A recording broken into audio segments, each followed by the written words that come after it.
Welcome to a broadcast of the recent Lorain County Commissioners' General Meeting. Unless otherwise announced, meetings are held Wednesday morning at 9:30 at the Administration Building, 226 Middle Avenue, 4th floor, downtown Elyria. These are public meetings and you are invited to attend. Agendas are posted prior to the meeting at www.loraincounty.us. Click on Departments to see the Commissioners page, then click on View Agenda. Good morning, everyone. If you'll please rise for the Pledge of Allegiance. I pledge allegiance to the flag of the United States of America and to the republic for which it stands, one nation, under God, indivisible, with liberty and justice for all. And good morning, everyone. This is Lorain County Board of Commissioners meeting for Wednesday, August 14th of 2019, and our inspirational word for the day: fire goes out for lack of fuel, and tensions disappear when gossip stops. And we have our dog this morning. Good morning. This is kennel number 34, female. Guy. She is available on Saturday the 17th. She came from the city of Lorain. And this is what a real pit looks like. Short, stocky. Very nice girl, though. But she is available, and we have 22 other dogs in the kennel. Thanks. Hopefully we got a good picture of her because we Yeah. can see her face. Oh, you didn't? I just kept turning around on us. Hopefully Hal got her. You got it. Okay. 'Cause she does have a good face.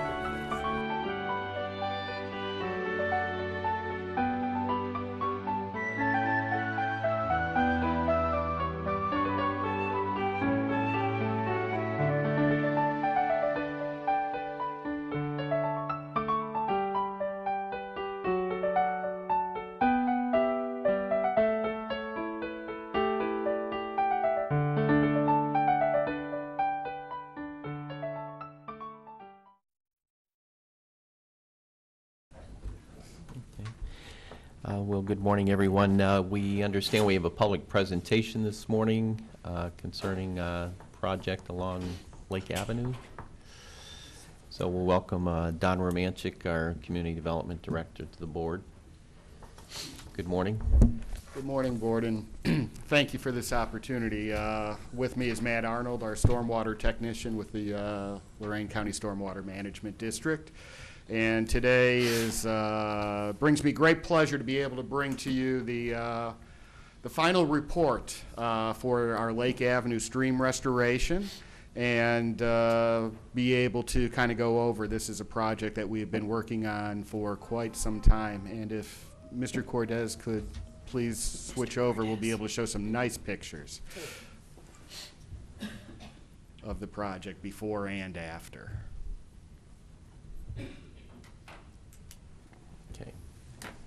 Okay, so again, we're here to talk about the Lake Avenue wetland restoration. This is actually sits on the Clinton Avenue ditch. This is a project that began several years ago, and with the acquisition of property from Our Lady of the Wayside. This project is approximately 18 acres. It was 206 parcels that we ended up acquiring. Primarily, it was an old subdivision that was never developed, could not be developed, lack of sewer, a lot of a lot of land conditions that would prevent it from going. Additionally, the area had been logged prior to us taking over, and that created some issues that are identified in this presentation as red flags. We continued, again, with the logging. This is kind of what the site looked like when we acquired it. It was a mess. Originally, we had thought that we'd be able to do something straightforward, simple, stormwater detention basin, or like I like to call it, a hole in the ground. Real simple. Water comes in, it'll stay there, and we would let it out slowly.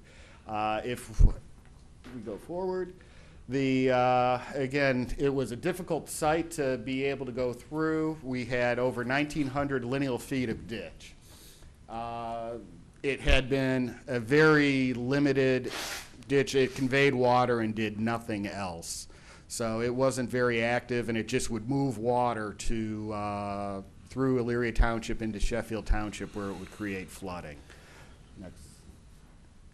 So what we were able to do is to basically relook at the site, and rather than put a hole in the ground or a detention basin, to address wetland concerns, we went from that hole in the ground to a wetland restoration. Now, well, on the surface, that would look to be a much more expensive project. If we would have gone the way we had proposed, originally thought it out and been bullheaded, we would have had to go over a year of just permitting activity, working with the Army Corps, working with Ohio EPA. We would have also had to have spent hundreds and thousands of dollars on wetland mitigation.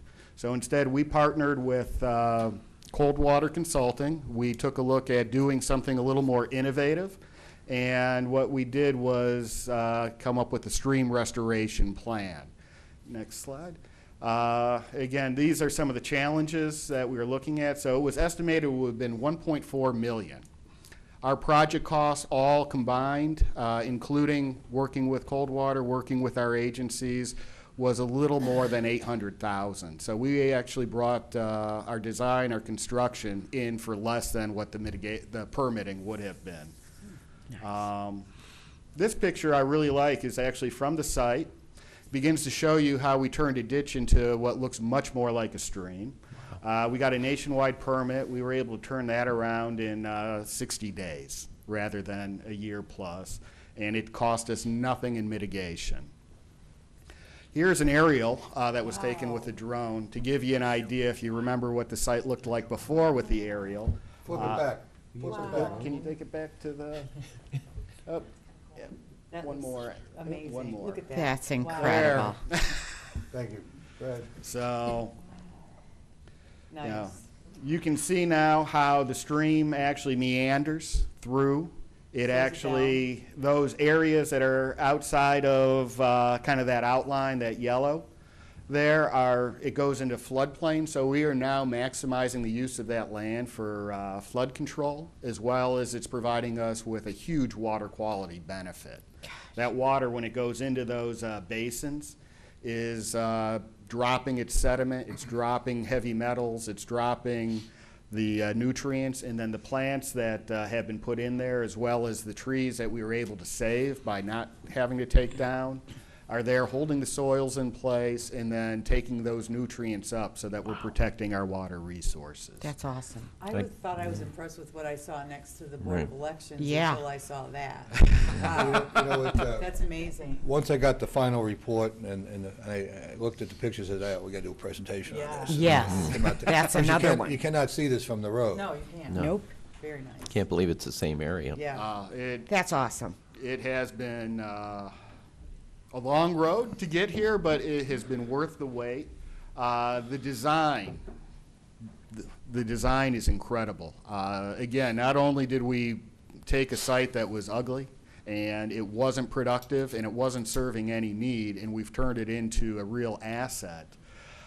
Those 6 wetland basins have the capability of holding, I like acre feet because I know how big an acre is. We can hold back 13.6 acre feet. So imagine 13 plus acres of land covered by a foot of water.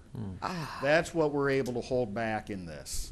It actually functions, the heavier the rains, the better this functions. This was designed to hold back, we almost hold back 100% of the 100-year rain. Nice. We don't begin to really even do anything until the 5-year rain goes. So this is when, this actually works when we need it most. It's not going to hold back water. It's not going to waste capacity on the little rain. What it's going to do, it's going to activate on those big rains, those that can cause flooding downstream. For others, it's 4.5 million gallons. That number is just too big. I get an E in my head when I try and calculate what that is. And then if we go to the next. So also what made this really a great opportunity for the county was, again, how much money we saved versus doing a traditional project. We were able to get buy-in from the state of Ohio through the 319 grant. So they assisted us with a $295,000 grant, and that actually comes through the Clean Water Act in the U.S. EPA as well. So we've had great partnerships with our federal and state to do this. We are continuing to protect our water. We've gotten great newspaper coverage as well as from regionally our Vibrant Northeast Ohio group as well had highlighted it. So this is a project that's gotten a little bit of notoriety in the good sense across the region. And also, the beauty of these is nature takes care of itself, so the amount of maintenance that we're going to have to put into this is very minimal. We need to check our outlet structures once in a while, probably a couple of times a year, and then if needed, to make sure that those outlet structures stay clear in the inlet structure so the water can come in and then leave as it's designed to do. So versus basins that need regular mowing, here we let nature take care of itself. So it's always good to be able to take advantage of what nature does best, and that's continue. So again, we've already touched on some of the highlights. If you notice the picture of the turtle, that was from on site. That's actually Matt Arnold's screensaver. Really? He took the photo while he was out inspecting the site. That's cool. And again, we've begun to see the wildlife already begin to take hold in there. And this is a very immature site, so it's going to continue to improve. I don't know if we're able to, we did get a little video of us actually releasing the water because we had to build the new stream channel and then, the water used the old. I don't know if that will play or not.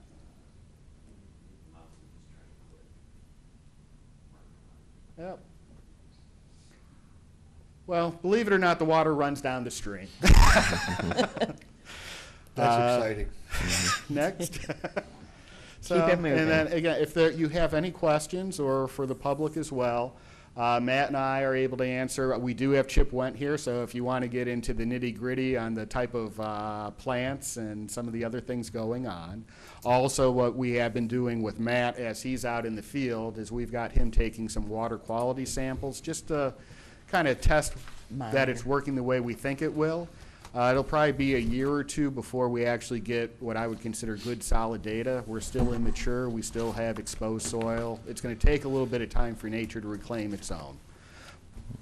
Does this not tie in with the project that's next to the Board of Elections? It is. It's the exact same ditch. So this activates, and this is kind of our first line of defense. And then we have the traditional stormwater basin next to the Board of Elections. Exact same ditch, and then it's also holding back an additional 3.6 acre feet. It's a smaller. Yeah, we- Right. Well, Yeah. you'll have that. If you remember right, we were supposed to be able to do more capacity here. And what Don showed you, when we bought the land originally, we weren't informed that the land had been logged. Right. And we purchased it in the middle of the winter, and it was one of the worst winters that we have experienced, and we weren't able to get back there. And it was supposed to be completely wooded land. When we went back there during the thaw, we found out and discovered that it had been logged, which actually wouldn't have presented a problem to us, excepting that when they logged it, they didn't restore it, and by the time the site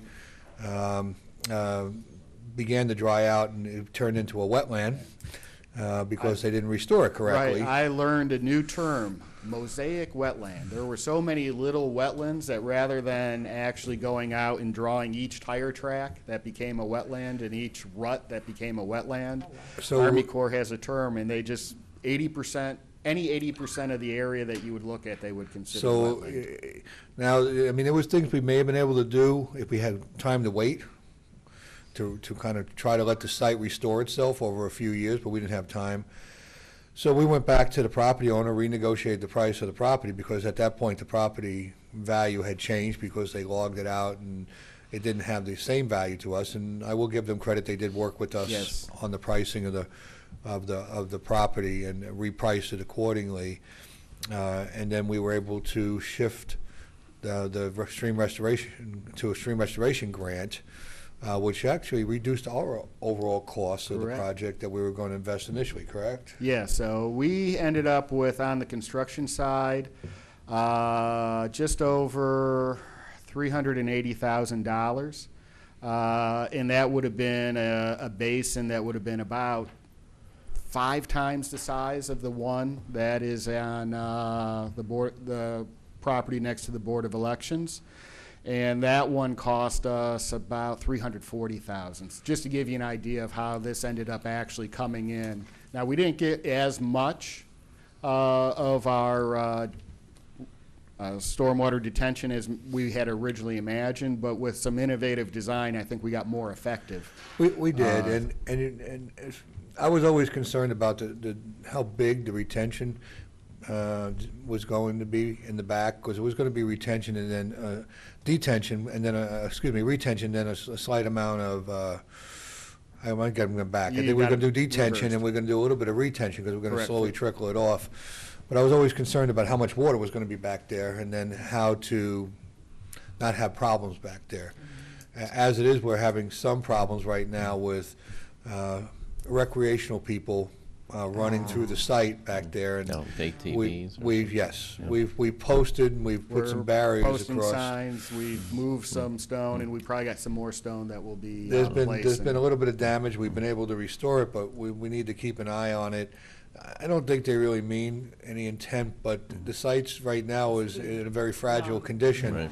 and we need to keep people out of there. In addition to that, we've also been able to get some leverage. We purchased a very dingy-looking facility right on Lake and Elyria Avenue there that's been an eyesore for the last 30 years. So we're cleaning that area there. Our intentions is to probably make a gateway type thing, put something up, put a signage up in that area, demonstrating the project, maybe come up with a before and after pictures on a board. And Yeah, we've already got one small sign that's up that yeah, you know kinda me, Don, notifies that some ain't gonna people. last. I know. But did you get with the Port Authority to have the crews go out there and start that work? Yeah, on- they've actually removed some of the boat is basically ready to move. Deputy Lopez should be getting it out. The Port Authority was able to remove the trash and everything to get that boat available. And we got a little bit of cleanup left, according to what Pat had told me, and we'll be back. Yeah, They'll be back out there to finish Yeah, it we up. need, I want to push that brush back quite a bit, and get the brush hogs in there and move it back. I can disappear that boat pretty easy, so we have that capability. So we can't figure it out, just let Yeah, me know. But It'll be out shortly. and are we gonna brush hog along the easement with the railroad track there too? Right now, that's pretty open. Okay. So it's clear the railroad isn't a huge fan of not being able to access. They monitor that quite a bit, just because they've had some issues in the past. Actually, it was at the same time the logging Yeah, with the took place. drainage through there. Yeah, but I want to talk about how we're gonna gateway that front wall with you. Right. And of course, the Board of Elections project, next to Board of Elections, you were kind of impressed with how that's working. Oh, That's coming, that should be done. It is basically complete now. We are waiting for the grass to come in and whatnot. And maybe, Matt, you can just kind of touch on that real quick, since you were just out there. Yeah, they just, so with the wet conditions, the grasses in the bottom of the basin are not coming in quite, so they're gonna wait for a little bit drier time to be able to get the right types of grass. A different type of grass that grows there to grow in the water more. Right. But with all the water keep flushing it out, it's not taking. Did they, I haven't been out there since it was still a mud dig. Did they put a concrete sluice in the bottom, or is it all just grass? There is a channel. Yeah, that's what I'm talking about, channel sluice. Yeah, and it's rock lined Okay. through the It's not middle of concrete, that, though. and that kind of conveys the water, except during storm events, then it kind of floods out. Right, it the comes up channel. onto the grass area, but Right. there's a hard surface bottom. There So they is. made that permeable rather than just a concrete surface? It is permanent. It's like larger, like 3 to 4 inch Boulder. size rocks. Yeah, boulders. Can we talk more about, because, taxpayers want to know what this means for homeowners. I mean, it's great to see a project like this, but I mean, the whole idea was that, you have a bad rain and you go anywhere near the, Sheffield Township Fire Department, and that whole area is flooded out, going down Clinton and everything else. And so I guess I'm wanting us to really focus a little bit more on how this is helping homeowners. The impetus for this project really was, as Commissioner Lundy pointed out, is the consistent heavy flooding that was occurring on Clinton Avenue, especially near the Sheffield Town Hall. Both homeowners as well as the township itself were being flooded out on a regular basis. And the floods were so bad that at one point in time, Sheffield Township actually lost their fire command vehicle. So these floodwaters, it wasn't it leaving its bank and people having wet backyards. This was water several feet high, many feet away from the ditch, and actually getting to the point where it was flooding out an engine of SUV and basements being flooded. Since these projects weren't even completed, late spring, early summer, I'd say early June, we had a extremely heavy rain event that occurred kind of the middle of the county to about Northridge Road. And I think we got about 3 inches of rain in about a 3-hour period. I got a phone call from one of the residents that had been flooding on a regular basis on the Clinton Avenue ditch right near the Sheffield Township Hall. And all he could do was say, "Thank you, we can't believe the water never left the banks." Nice. We were still under construction on the detention basin by the hall, and we still were doing some fine tuning at that stream restoration project. I just got that phone call again yesterday from the same homeowner, again thanking the board for their commitment to do this and to do what it took to be able to get it. So, And we have a phase 3 to this too. We're also hopeful, while the city of Lorain didn't participate in the agreement, some of the facts are we're pushing more and more water to these ditches as we create more impermeable surface out in the unincorporated area. It's going to head to the lake. So we're hopeful that the 28th Street ditch is taking water at a slower pace. It's not going to. We're not going to change the volume of the water. We're going to change the timing of how the intensity of the water going through. Clinton Avenue has gotten worse and worse and worse over the years, and the 28th Street ditch has been taking volumes quicker than it used to. So we're hopeful for some improvement all down through that area from our project. But the third phase of the project's going to happen in Sheffield Township. Now, I don't know when that's going to occur. It's not completely necessary right now, but we're slowly but surely gaining paper lots in that area. Some people have been cooperative. They have these useless, swampy paper lots. We've been picking them up as we've been able to get reasonable landowners to sell them at a very reasonable price because they're never going to be developed. There's a few people that think they're sitting on a mountain of gold because we're back there buying up some swampland. That's all suddenly turned into beachfront property, according to them. But we'll just wait that out because we really don't need the third phase. But a third phase would be great to alleviate in the future more water pushing in volume towards the city of Lorain. It's not completely fair that as we build out in the unincorporated area and we flow higher volumes at peak times that we suffer the city completely by themselves as good partners with everybody in our community. So we're looking at that. And for those people that may be listening that got some of those swamplands out there, we'll just wait you out. Yeah. Well, as I've said before, I was in that area one day during a heavy rain event and just barely got my car out. People don't realize how bad that situation was down there. St. Glad's that time? Was that the one? I was just across the street from the Board of Elections at a meeting, and everybody said, you got to move your cars immediately. The parking lot's flooding and the street's flooding, and it was up to my car door. Didn't quite get in my car, but thank goodness got out of there in enough time. But it's and I know talking to leaders in Sheffield Township there about how bad it was for their emergency facility and their town hall there. It's just great to hear the news from the neighbors saying that they're seeing the impact and they're going to see even greater impact. That's why these projects are so important, and this board has really taken stormwater responsibility so seriously to address these issues. And obviously the stormwater fees help out with these things, but this is a wise investment of the money, and we're seeing the results and proof of performance. And I'm just blown away by the pictures, just blown away. I can't believe that's the same site. Well, it's also, we always talk about leverage. It's bringing back project money, federal Right. project monies to match the local monies. These are the kind of projects. This was with the Clinton Avenue piece. We were able to use leftover money from the stream restoration, correct? There was some additional dollars left Well, over? it freed up dollars in stormwater to put towards Clinton in this case. So this was our third restoration project? This is our third. This one stood alone. What we were able to do is on our cost savings on Willow Creek in Eaton Township, we were able to transfer money over to Margaret Peak That's and the do one, Fortune. okay, all right.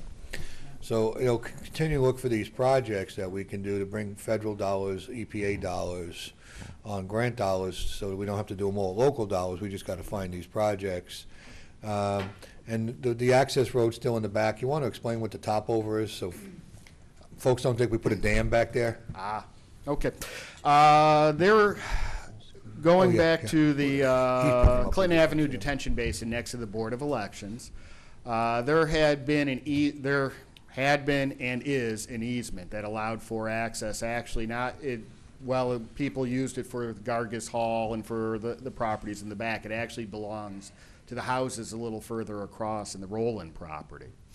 So as we're designing this detention basin, one of the things that you need to accommodate for is that rain that comes that's just too big to hold back and it's going to top over. And you have to design, essentially, it's an emergency spillway.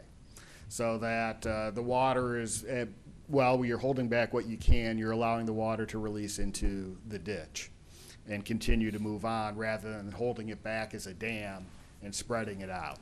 Our big concern was public safety. This is a path people have taken since I've been around. So, and on a rain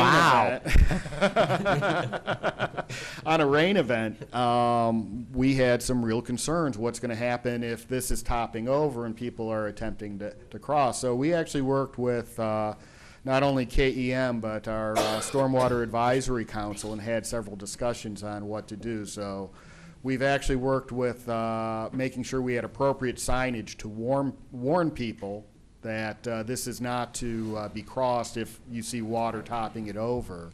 And we've looked at a couple of different fencing options. I believe we went with the guardrail.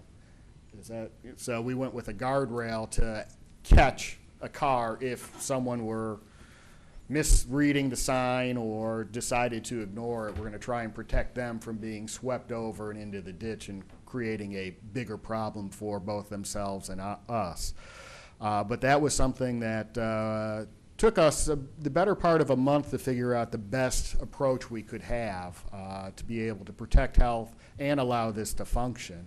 And again, we used specific stone to allow the water to go and to hold it in place. So we're maintaining an easement that we had to. And again, continuing to make sure this basin works while protecting human health as well. And public I safety. was just curious, any professional thoughts from Coldwater on the project and having worked on others in the past? And if you want to come up to the podium, I know you work on a lot of these and you've seen a lot of projects. So I'm wondering if there's some unique features to this or great benefits that you see from it. Right, and I think Don laid that out really well, but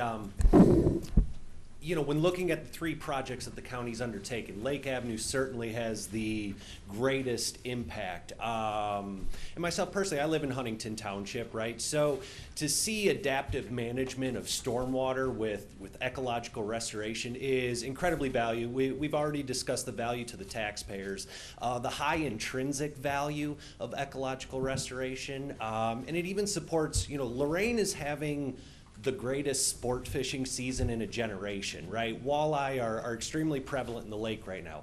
Any projects that are in this realm of restoration support that. So high intrinsic value, a direct benefit to stormwater quantity and quality. Really, I can't say enough good things about it. And eventually, when there can be some more access out there where people can enjoy, can see and learn about these. And this, yeah, this site is unique in the fact that we had 2,000 feet of ditch to play with. Other smaller projects like Fortune Ditch and Willow Creek, those are literal and metaphorical drops in the bucket. Lake Avenue, you were able to get a quantifiable benefit. So I think from that perspective, you know, as a citizen and of course working for Coldwater, making those wise investments in adaptive management, that's something we do want the board to, you know, to keep looking at. Lorain County's blessed and cursed with a lot of water. How can we manage it? There's certainly other opportunities to do similar type projects. Basins are effective. I think ecological restoration hits on a couple different items that, you know, I think are a benefit to anyone here. So, The ditch, the way you had it meandering, was any of that natural, or did we force that to slow the water down? We did force that too, Okay. right? That ditch pre-construction was a right angle, straight, Right. very linear. Now, we have models and we have literature that tells us streams meander like that somewhat naturally. You know, I'm talking the radius, how far apart those curves are. Those are all things that are documented through science, through literature, through previous projects. So yes, that allows that stream to function more naturally. That slows the water down, allows it to spread, and of course is a habitat benefit too. Having the 6 basins in line, especially leaving some of that existing vegetation, right? It was a decent quality wetland pre-construction, right? It wasn't the bottom of the barrel, it wasn't super high quality. We were able to enhance that now. The diversity out there is insane. As the trees mature, they suck up stormwater as well. So when we're talking about the quantity of stormwater that's held back in these physical wetlands themselves, that doesn't even account for the amount of uptake from vegetation. Are we going to be adding some sticks out there? Say again? We're going to be putting some trees in out there? There are, they planted a couple hundred out there.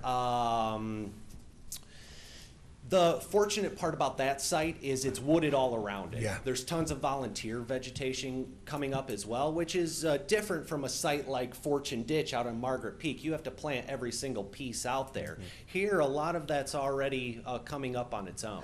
And then meandering stops a lot of the channeling that takes place, right? Absolutely. Yeah. And those meanders are, like I say, they're designed to have a specific radius of curvature is what they call it, where the amount of erosion equals the amount of deposition, right, which is a natural function in a stream.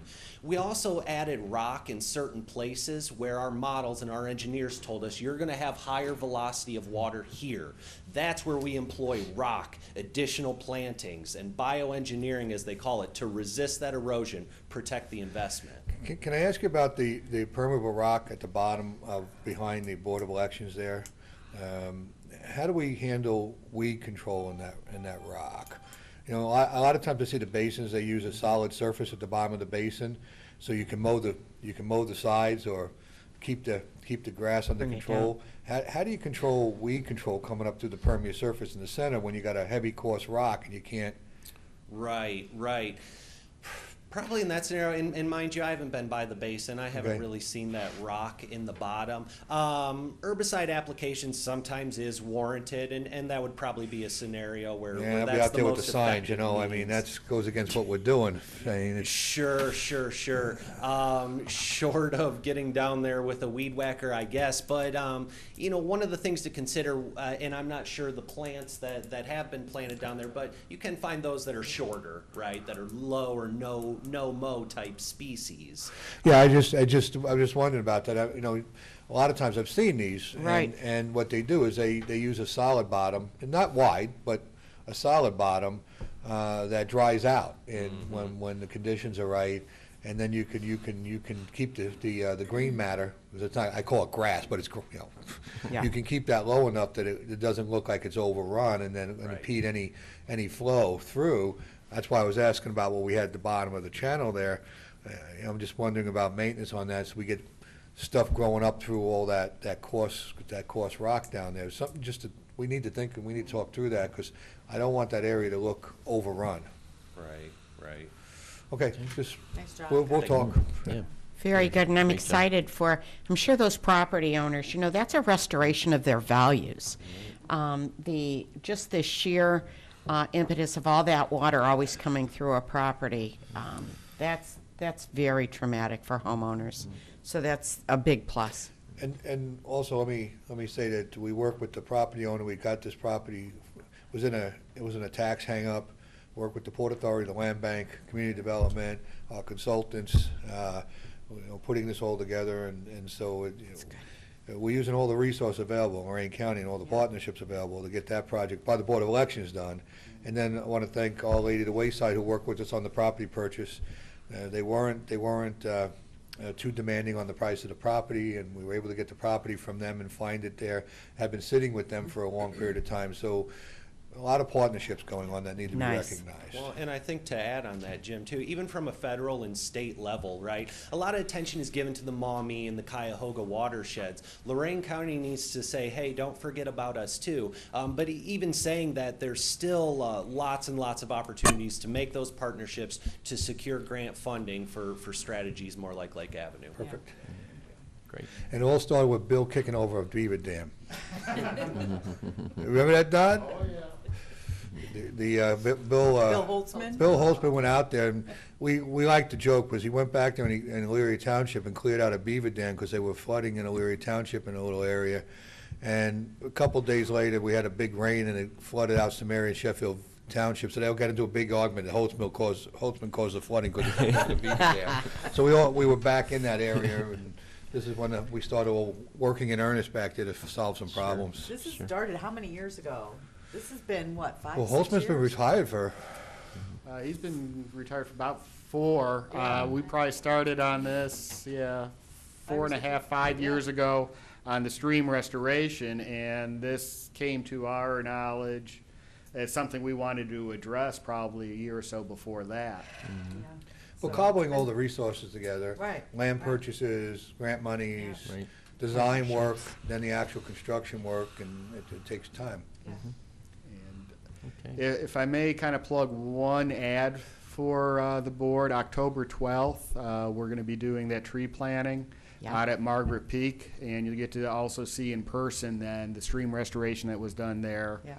at Fortune Ditch, and see the participate in the restoration of 50 acres of oak savanna, as well as see one of the premier birding sites within the entire state of Ohio that's in Lorain County. So this is, Been there? again, another opportunity to see how their stormwater funds with our Great Lakes Restoration Initiative funds and a lot of the partnerships that we've had with the Park Board, Eaton Township, the federal and state governments, Keep Lorain at County Black River beautiful. Advisory Committee. Yes. Aren't you part of it? We're involved, and is that the day we're actually going to plant? October 12th, Yep, yes. great. At first, they thought they'd have to move that into November, and they were a little concerned about weather. Yeah. So I was happy to hear we could get that backed up to the October set date. So hopefully it'll still be, mid-October can be interesting. You It can never be know. 80, It- it yeah. can be 20. Right, Right. I'm hoping for 80. I'm hoping yes. for it. And what are we planting, like 200? There's a total of 400 trees. We'll 400. probably start a little bit early. Yeah, To boots on. We'll have to get our boots Right. from the engineer's office. that's right. Well, Matt brought us our We'll boots be last getting time. more Thanks, Matt. information on the event for the public as well, and we hope to have a great turnout with, because we'll need some volunteers. That's a lot of trees. Yes. But that was a very common type of environment in Lorain County and along the Great Lakes, these oak savannas, kind of transitions between the forest and the meadow. So, And Don, I understand they're working out arrangements on where volunteers are going to park, how they're going to Yes. move around and stuff. yeah, there's still a So lot of we'll logistics that facilitate we're some of that. finalizing. And that's why we're talking about it, and it's still early August. Great, great. Get the trolley out there. Yeah, right. Oh, I don't think it'll move. So, thank you very Thanks, much. Don. you. Great job. Thanks for your work. Appreciate it. Great job. Okay, Madam Clerk. Under resolutions, we do not have investments, so appropriations, So move. Second. discussion. Mr. Lundy, Aye. Ms. Kowski. Aye. Ms. Sweda. Aye. Transfers, So move. Second. discussion. Mr. Lundy, Aye. Ms. Kowski. Aye. Ms. Sweda. Aye. No advances, no repayments, requisitions, Mm-hmm. So move. Second. discussion. Mr. Lundy, Aye. Ms. Kowski. Aye. Ms. Sweda. Aye. Travel, yes, travel. Yes. So move. Second. Discussion. Mr. Lundy, Aye. Ms. Kowski. Aye. Ms. Sweda. Aye. Bills, So move. Second. discussion. Mr. Lundy, Aye. Ms. Kowski. Aye. Ms. Sweda. Aye. Authorize various personnel actions as indicated on the summary sheet for employees within the jurisdiction of Lorain County Commissioners. That would be County Administrator Jim Cordez. Good morning. Good morning, Commissioner, and it's been a fine morning already, hasn't it? It has. I do want to have an executive session with the board. I'm finishing up a purchase of real estate. It's done. I just want to go over the final details Good. with you on that. I think probably we'll talk about that next week openly.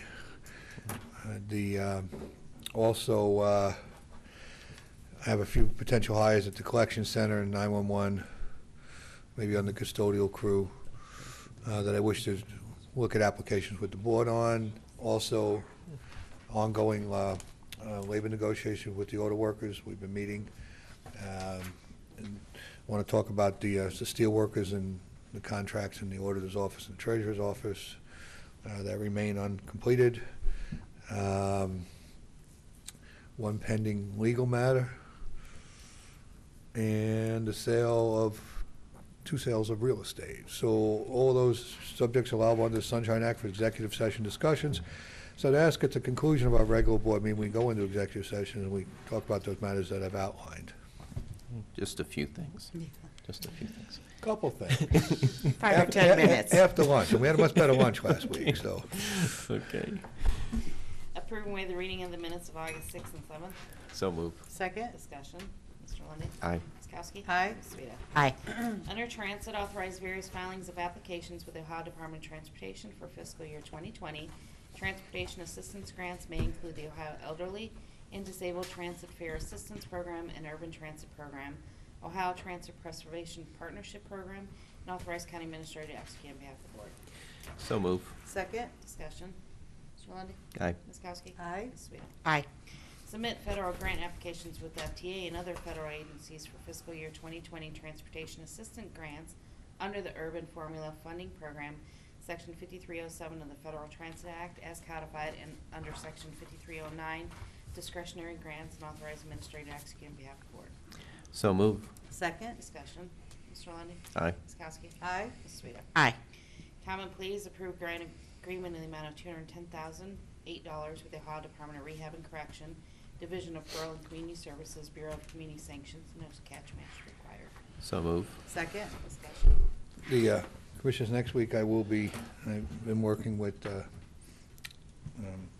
general divisions of court and court administrator and her staff with, as you know, the parole services and the cases that are coming over, and the grant received last week was about $1.8 million as they shift caseloads to the local communities, those that have adult probation departments.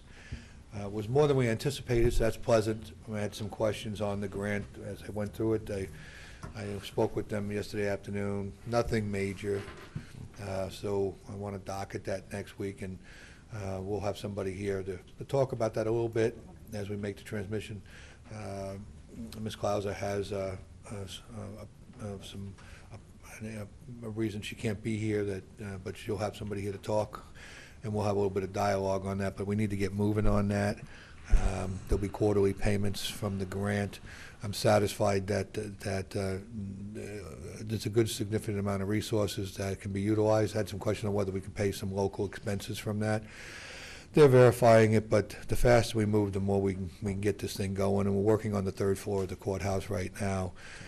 So we have a really good work experience going, and I just don't want to linger in that, so I just want to prepare you that it's coming, and we've reviewed all that, so I'm going to agenda that piece for adult probation next week with a presentation. Yeah, I guess the concern is how long that money will last. Commissioner, I and always how long we'll have a receive it. concern with regarding funding being provided, and when things are healthy, usually the state will honor a commitment made, but when the economy begins to sour a little bit, the first place they usually go is to their commitments to the local level. This is another $1.8 million commitment. It's very significant, and if that begins to be reduced, at the same time we see a reduction in our resources because the economy is turning the wrong way. We get a double whammy. That's what happened to us. People didn't quite understand they didn't understand what was going on with us during the recession. We tried to explain that not only were we seeing a reduction in our resources, but we were seeing a reduction in the commitments that were made, so we were getting hit twice as hard while we were trying to get through all of that. We don't have a choice in this matter. That's the unfortunate thing. We're a product of the state legislature, and being a product of the state legislature doesn't give us many rights when they decide to do these things. People would think that we have the option to say no, or we have the option to fight back. We possess neither of those options.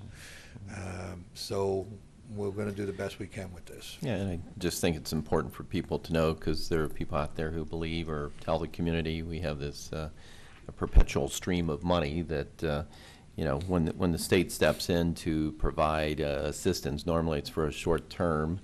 So I'm concerned about if that's going to happen in this case. You know, we saw with the MCO tax, sales tax issue, and that was only backfilled for a couple of years. And so, you know, but when the state mandates it, we have no choice but to do it.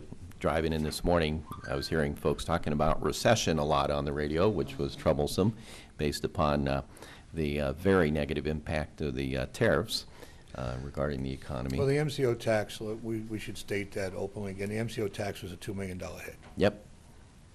It was Well, $2 million. The state didn't cause And we're that. talking about a did temporary not. funding mechanism on something that we're setting up that is established to be a long-term department. It's going to be a forever responsibility. So if funding evaporates, it now becomes a burden rather than something we've done to initiate usage of funds and just a transition of accounts. It becomes our problem then. And I see on this one that we're approving today, there's no cash match required. So that's a good one. Well, We like remember, those. when not only do we have the $1.8 million now that this will next week, and we'll talk more fully on that next Right. week. I just wanted to prepare you a little bit for that. But we also have the TCAP money that's there. That's another significant pool of money. I think it's in the 1.3 range. So, you know, you're talking about, you know, $2.1, $2.2 million that if those commitments cease to exist or they're significantly reduced, will place the burden locally. And that could be heavy. The getting the courthouse ready for the additional staff that we're gonna need is not gonna be paid by the state, so that's gonna come out of our own capital money. I'm sure. Well, but actually, there is some Is ability there money to. for that? We did the third floor already, so I don't Well, believe the cost we of, built it out, but we didn't like put actual offices in. I don't think the costs are going to be significant. Again, our relationship has been fundamentally, I don't want to say fundamentally, it's been significantly improved the last couple of years. So we have workability to do things that are more efficient, productive. So I'm not as overly concerned as I would have been 3 or 4 years ago on how to get something done in a cooperative manner. And there is money for equipment and things like that, and they've been exploring that in the grant. Okay.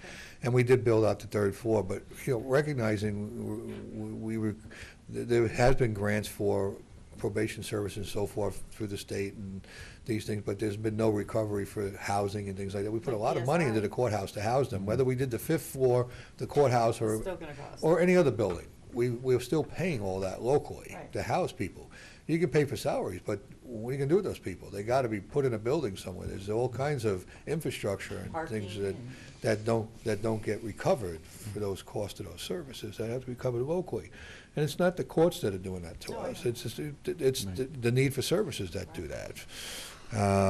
So, you know, we're working through it, but it's a good thing that you took a long look when we were doing the courthouse. I distinctly remember the day the engineers and architects said that if you don't build out a new third floor, because there really wasn't a third floor, it was a balcony area in the back of the courthouse that was being kind of half-ass used as a third floor, and we don't extend that and do that now, you can't do it later without ripping out all the renovations you're Right. doing because of the very structural restrictions of the building, and you chose to spend a good deal of extra money then for what we thought we weren't going to use for several Right, years. I know, we didn't think it was gonna happen quite this fast. Nice job, guys.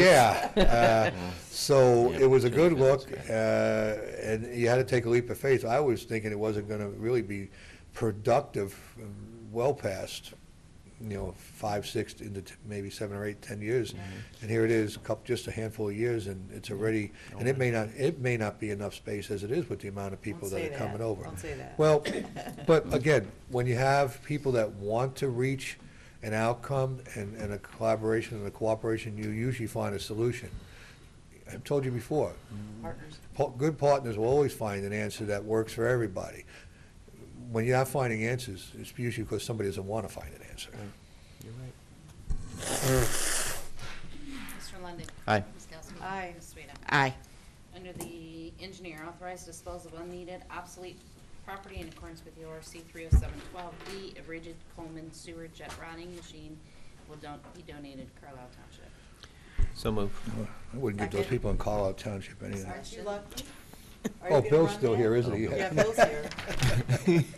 Can you drive it home today? Mr. Lundy. Aye. Ms. Kowski. Aye. Ms. Sweda. Aye. Sheriff apply for grant monies from FY19 Edward Bryan Memorial Justice Assistant Grant in the amount of $32,410 and disparate allocation for the county, city of Elyria and Lorain in each in the amount of $10,803.34 to purchase miscellaneous equipment and no local matches required. So move. Second? Discussion. Mr. Lundy. Aye. Ms. Kowski. Aye. Ms. Sweda. Aye. Public comment? Anyone wishing to address the board this morning, sure, come on up and state your name, and we have 3 minutes for public comment. And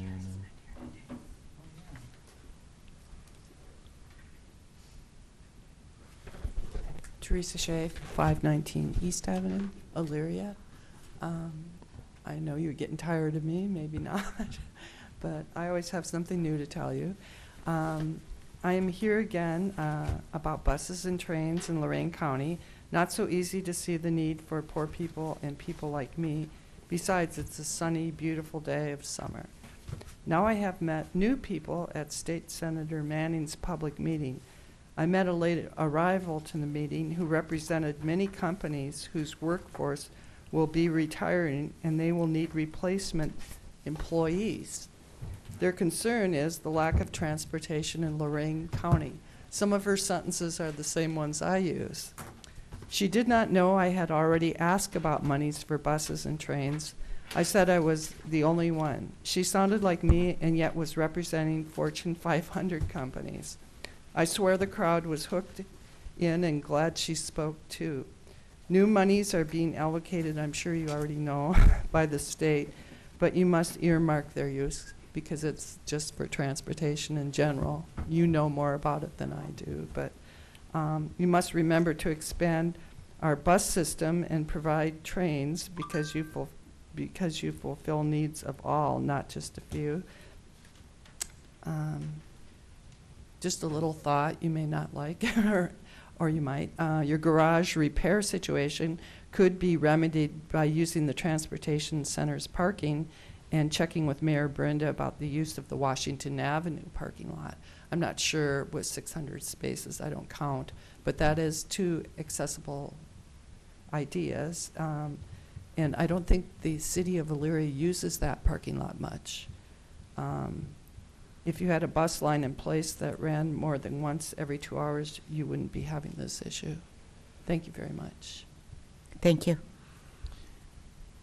any others wishing to make public comment this morning? Sherry?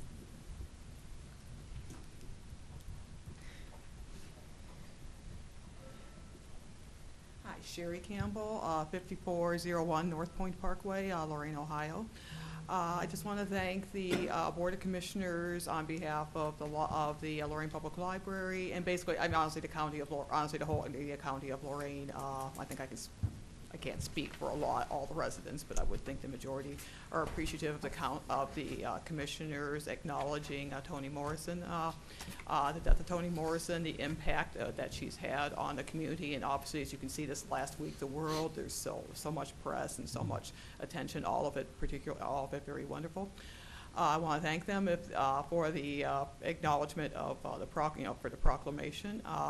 It's like I said, it's been an honor to, I've worked at the library for 29 years. It's been an honor to work as basically she's our ex-employee. She's basically our ex-employee, and she's she's like I said, she is a gift seriously to the world. I'm just going to give a real quick quote out of a book her last book, which is a collection of essays called The Source of Self-Regard. The work of I'm going to just quote this as best I can from memory. The work of an author is not a gift to mankind. It is its necessity, and that's I probably just missed a word or so there, but it is an absolute necessity. What they do. I do want to mention that this evening, the Lorain Public Library, the main branch on 6th Street in Lorain, is having a remembrance evening from 6:30 to 7:30. People can come and share they have memories of Toni, which many people do. Their memories of her family. If you just want to come and listen, you can. If you just want, read your favorite, quote or saying, or just like I said, just come on in and listen to what we have. We will have refreshments. And again, thank you. It will be held, of course, in the Toni Morrison reading room. And thank you again. Thank you, Sherry. I know that we're working on an official recognition of Toni Morrison and her birthday here in Lorain County, and that's something we'll be taking up next week. I know we've invited the library, I believe, to come out for that as well, too. So we'll do that officially next week. I just wanted that for clarification. Oh, thank you. Thanks for all that you do. Anyone else wishing to address the board this morning? Seeing no one.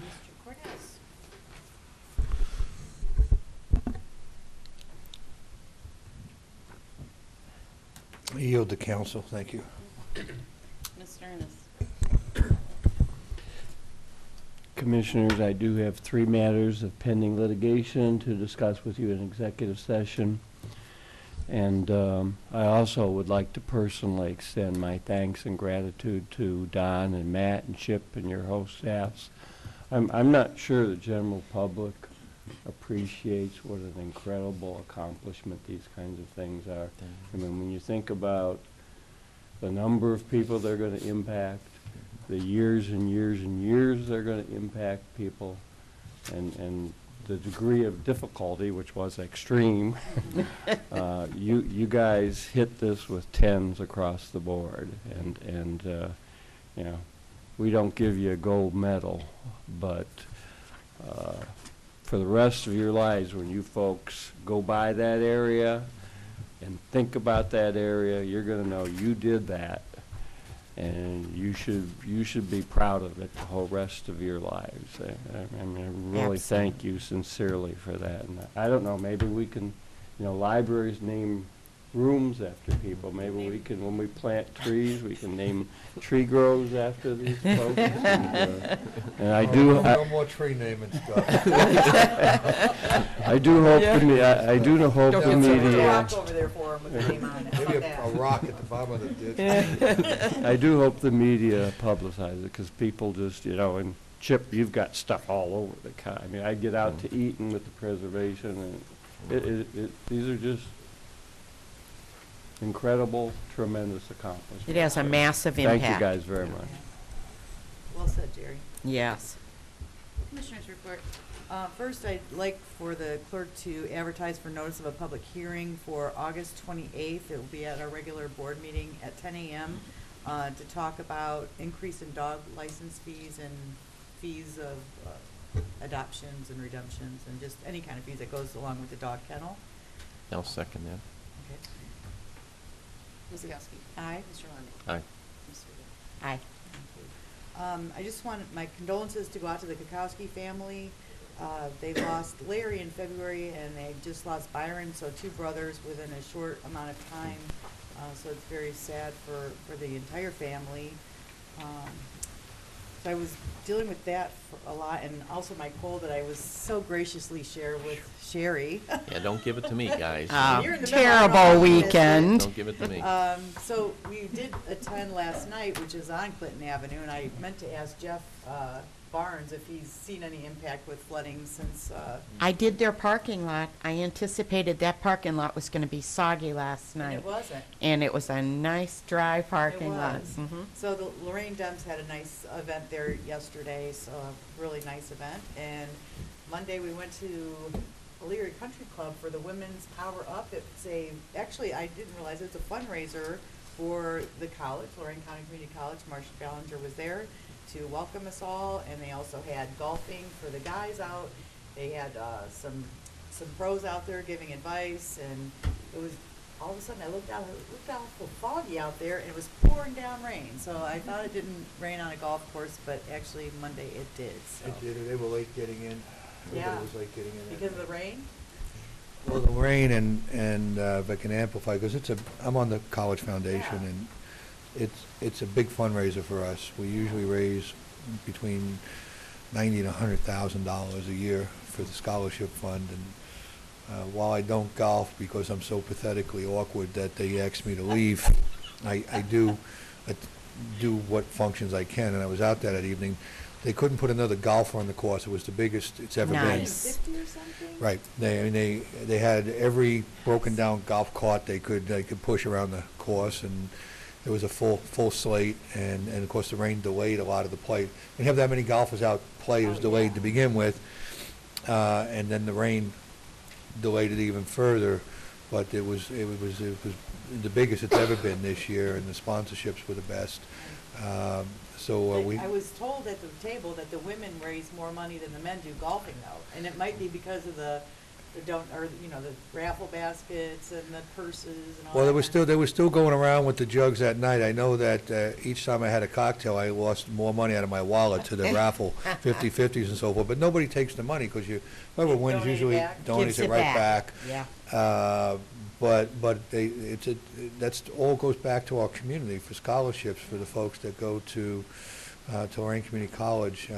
It's a gateway to a better life. It's a gateway to either a stepping stone to a different college. Some programming out there can be the start and the finish, depending on what you take. But all that money stays in our community to help our folks here, and that's the biggest fundraiser. There's other ones, but it all goes into the Foundation for Scholarships. So I appreciate you coming out there. And Matt, you came out in the evening. You knew how late they were coming back. I don't think you got to eat. They came back so late. I didn't know they had something in the evening. They did. I was looking for you and Sharon. I knew you were at the afternoon events. The ladies' luncheon didn't seem appropriate for Matt, and he doesn't golf. He doesn't golf like myself, so I had him for the evening, and I was going to have you come out, but I didn't see you during the day. I didn't know about that. But Matt mixed out on everything. Well, speaking of golf, Sherry and I will be golfing at Road to Hope's fundraiser on Saturday. Saturday. So it's supposed to be hot again, like 85 Of course it degrees, will. So, I don't know. But thanks for bringing it up. It's very important. nice. It's a very, very important function for the foundation. I've been to it before, but I don't think I realized that's what it was, the money was going. Right. I think you've been there. Have you been to the ladies' luncheon before? Yes. But I didn't know that's what it was for. The correlation, For yeah. various reasons, I haven't been to that, but Yeah, I 'cause do you're understand not- that it does raise quite a bit of funding itself. Yeah, it's Well, and very I nice. think, Jim, they always bring up the statistics on how many graduates each year the college produces that are still first-time graduates, first-generation graduates in their families. And that number alone is so significant for impacting our county. So, and those kind of funds and programs help us to do that. A hand up is always important. Yeah. That was in the number. Well, as I always say, as a proud Lorain County Community College graduate, if I hadn't started there, I probably wouldn't be sitting here with a degree today, and I think there's probably a lot of people in the county who can say that. I'm just always baffled by those who don't take advantage of the community college. It is just so cost effective. It's a wise investment. The caliber of education is off the charts. And especially the university partnership. I don't know why anybody in the world would want to go away from school, away to school, and spend all that money when you can just save a lot of money and get a great quality education through the university partnership. And Right here. Yeah, right here. And, you know, heck, we're one of the best community colleges in the nation, and we've been recognized with national awards, and had a chance to speak with President Ballinger the other day. Always just enjoy conversations with her. She is so enlightening, so full of energy, and you know, talking about some new things that she's working on and the college is working on. And I just can't believe every time you have a conversation about the college, there's something new and better and improved that's going on there. And we are just so blessed to have a community college. I think there are people who don't realize every county does not have its own community college. It's truly plays a critical role, especially getting people back to work, getting people retrained, getting people on course for good careers, so that they can you know, buy a home, buy a car, support their families, and it's just a great way to go. But it was, yeah, it was a really nice event. But if the ladies decide to invite me to the luncheon some year, I'll go. I don't think they would let you. Okay. Yeah. Dr. Ballinger did ask people to raise their hand, anybody that had gone to or graduated from the college, and The room fills up. 95% of the Right. people have gone there, and Right. so it's, yeah, it's such a benefit. Yeah. Also, I just wanted to point out, Ms. Shay, when you talked about the transit issue, as I've said before, this board has always taken that issue seriously. We put questions before the voters time and time again. The voters have time and time again said no. We'll keep trying. We haven't given up. We know it's important. I see it as a social justice issue. But since you had the opportunity to attend a public hearing with Senator Manning, I can't stress enough how the legislature has failed miserably when it comes to public transit. Budget cycle after budget cycle after budget cycle, we rank towards the bottom when it comes to states providing funding towards transit. It's miserable. I remember one time on the floor, I thought I was able to get another, $5 million towards public transit in Ohio, and we had an arrangement worked out on another bill. That's the way you negotiate down there. And then they changed their mind. I couldn't even get an additional, $5 million that day. So, but it's poorly funded. It's not a priority of the legislators. That's where the issue begins, is down there in Columbus. If they did a better job of doing it like so many other states do, instead of us being ranked at the bottom of the list. Nobody wants to be in the categories with the Mississippis of the world and all those other places, and if that's your home state, I apologize. I'm not attacking you for being from Mississippi or some of those other states, but they just have a different way of conducting their business, and it is an economic development issue. It is a jobs issue, but the state has got to step up, and they consistently do not step up cycle after cycle after cycle. So please, have the discussion with the people who have the votes. Nathan Manning's in the majority. Gail Manning is in the majority. Dick Stein is in the majority. They've got the votes, and they do whatever they want to do. If it's important enough to them, they get it done. So that's where an important part of the discussion needs to be held, and I certainly appreciate and value and share your passion for transit. But as we talk about here all the time, it's a partnership issue. A partnership that needs to be better engaged by the state legislature, a partnership issue that needs to be better engaged by, the residents of the community to really make it happen. You just can't put something in place that you don't have the resources to do. The luncheon on last Friday, the new teachers luncheon, always enjoy attending that. I know, Sharon, you were there as well, too, and I just have so much respect for teachers. It's a very challenging profession. Teachers really step up, I think, even more nowadays because, unfortunately, we don't have the nuclear family in a lot of cases, and the teachers play a more critical role. But just to see the passion and the energy that they have for wanting to educate our children. I was talking with the superintendent of Avon Lake Schools. He told me I think they had 55 new students coming in, and then I talked with the superintendent of North Ridgeville City Schools, which is home to Mr. Cortez and Mr. Innes, 200 new students coming into your community. So it's amazing how the community there is just growing. It's now our third largest city in Lorain County. and you know what's going on in Columbia Township. Right. What's on the board, the push from the east to the west is not going to be denied. So we're seeing quite a bit. We need to prepare for that. Yeah, we're growing here in Lorain County. It's another big reason why we're moving forward with this building department. We want to make sure things are done properly, consumers are protected, families are made safe with good quality building. Just wanted to congratulate all those involved with the Veterans Who Care Steak Fry. Wasn't able to make it there on Sunday, had some family things going on, but looked like that was a big success. And also congratulations Democratic Women for their picnic yesterday. I hadn't had an ear of corn all summer. So good. Oh, that corn was delicious yesterday, just really good. And but that worked out really well. It was disappointing to read in the paper there's still no action until after the start of the school year on House Bill 70. You have to call your state reps, your state senators, especially those in the majority, who I already stated. They have the votes. They put this House Bill 70 through in basically less than a day. So if they want to change it, they can change it. They've chosen not to. But we just need to restore local control so that residents have local accountability in their community. And that completes my report. And if I can speak to that, I know that I have an acquaintance who was an assistant principal in Lorain, and I see that she has a new position in Oberlin. And I know that House Bill 70 and the lack of local control and the problematic situation in Lorain is costing them more teachers.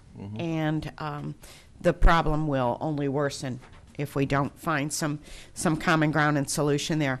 So last week I attended our litter prevention meeting. We're wrapping up the task force work on placement of all of the, cigarette waste, and trying to launch a public awareness campaign on the fact that litter from cigarette debris is litter. It doesn't decompose. It isn't good for our waterways. It isn't good for animals and pets. And we're going to be doing an awareness so that we can start seeing effective use of our receptacles once they're placed. They're going to be in place in areas that initially are adjacent to or near waterways and large gatherings. So that'll be rolling out shortly. The Lighthouse event at the Carnegie Center last week was a beautiful open house. If you have not been over to walk through the Lorain Historical Society building, it's just beautiful what they did. They had state funding to construct a, excuse me, this cough. Sorry. Excuse me. A beautiful wall that's a tribute to the heritage and the culture of essentially the blue-collar work ethic of Lorain County. And they have murals from the U.S. Steel gateways when the fellows would leave work, as well as a mural from the shipyard. And a lot of local folks have family who are in those murals. So take time to stop by and see. It's just a beautiful presentation. The new teacher luncheon was great, and I do want to add that Kathy Leinbach had some very good words on advice on how to create environments of appreciation and how folks really respond to appreciation in different fashions. And she kind of coached the teachers on it, as well as the supervisory staffs on how to create good environments of appreciation for both the children and the adults.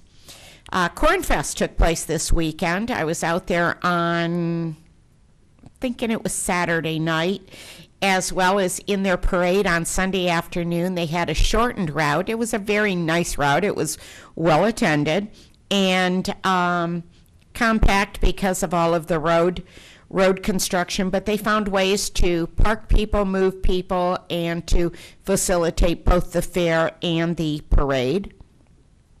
Saturday evening, I was able to attend the Ladies' Night Out. It is a fundraiser for cancer, And the theme this year was the Kentucky Derby, so there were a lot of hats and fanfare and dresses, and purse bingo. I'm usually not a winner, and that held true that evening. Saturday morning, we had Ray Carrion, the new incoming councilman for the South Lorain ward, conducted a South Lorain cleanup, and we had, Keith, how many volunteers? About 100 volunteers. It was well attended. Between 8 and noon, we had multiple yards cleanups. They had a dumpster filled with a house where a lot of stuff had been just packed into it and packed in the yard. They filled an entire dumpster. Keith and I were counting. How many yards did I mow? I think you said around 5 or 6. 5 or 6 yards I mowed. We had people following with weed whackers. I had a riding mower, so that made a difference.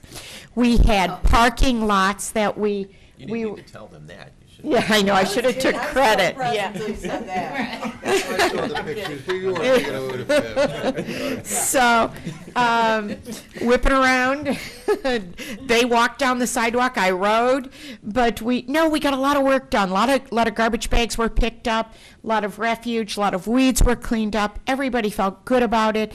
There was a lot of food donated, and afterward it was hard to work afternoon once you could smell the hot dogs on the grill and you knew that the lunch was there, but they are scheduling another one, I think, for September 8th, and I'm hoping we see even more volunteers. All the tools were there. Our cab vehicle was there, so we had supplies for everybody. Just a feel-good morning, and a lot of work was done. So that was great, and I thank everybody who showed up. They were scraping the old mural. I did volunteer. I wanted to paint the new mural, but they kind of poo-pooed that. I don't get to paint the new mural, so. They poo-pooed that. Yeah, they did. No, you don't get to paint. So, also there was the St. Francis Festival that evening. The Veterans Who Care steak fry at St. Lad's was well attended, lots of baskets. I think they probably had a good amount of money raised that evening because they had a lot of stuff going on, and it was well attended, and the steaks were great. The ladies' power-up luncheon was fun. Okay. And so from that discussion and that suggestion, I'm going to meet with that individual and a couple others on how we might orchestrate some young adult sessions or community sessions on weekends or evenings where they can hear things that are going on, because at that breakfast, Judge Glass was there talking about exactly the functions of domestic court, and it was eye-opening as to how many things their jurisdiction covers. And so we'd like to bring that to folks who maybe can't attend in the daytimes and offer opportunities to learn more about city and county government. The last thing I do want to have a shout out, Claire, I think you're probably responsible for a lot of it. The new merge board, if you haven't heard, they've been doing a lot of anti-stigma radio campaigning, and the ads are wonderful. The commercials are in high frequency so that you do catch on that they're being run, and I think that it's an awareness that we were hoping would occur, and you're coming out of the gate really strong, and I appreciate what you're doing. They sound wonderful. Keep up the good work. Also, I know that the new merge board had their retreat on Saturday, and I've heard a lot of good feedback about that, going over some basics as well as just getting to meet and know each other and become a cohesive unit. And finally, last Wednesday evening, I did have a transportation meeting, and to echo what Commissioner Lundy has said, we're working with small groups on grants. We're working on small amounts of money. We're piecing together pieces of opportunities to attempt to create transportation. We met with the Paradox Prize Group, Sharon Pearson, Tony Gallo, Jack Bradley, myself. We were there, and their representative from the Paradox Prize group was there as well. I know that Mayor Holly Brenda met with them earlier, and we're looking for opportunities. That particular grant money is designed to effectuate, prove that there's an ongoing sustainability of whatever they will fund at this point. And the thrust of that is for work and employment, transportation. You have to have a goal, and that's what the goal of that particular grant is. Unfortunately, trains aren't on the horizon because they don't facilitate local employment. Any of our local employers are not seeking train transit. But insofar as buses or other modes of transportation, those are the things that these small grant funding opportunities will present. Excuse me. And I know we'll be working together on those. Thank you. We'll meet on Wednesday, the 21st at 9:30. For correspondence. I would move that the reading be waived. I'll second. Mr. Lundy. Aye. Ms. Kowski. Aye. Ms. Sweda. Aye. So you get those coughing fits, you got to get out of the room, right? So, seeing no other business coming before the board at this time, I would move that we go into executive session. I'll second. Mr. Lundy. Aye. Ms. Kowski. Aye. This has been a broadcast of the recent Lorain County Commissioners' General Meeting. Unless otherwise announced, meetings are held Wednesday morning at 9:30 at the Administration Building, 226 Middle Avenue, 4th floor, downtown Elyria. These are public meetings, and you are invited to attend. Agendas are posted prior to the meeting at www.loraincounty.us. Click on Departments to see the Commissioners page, then click on View Agenda for a printable copy of the agenda.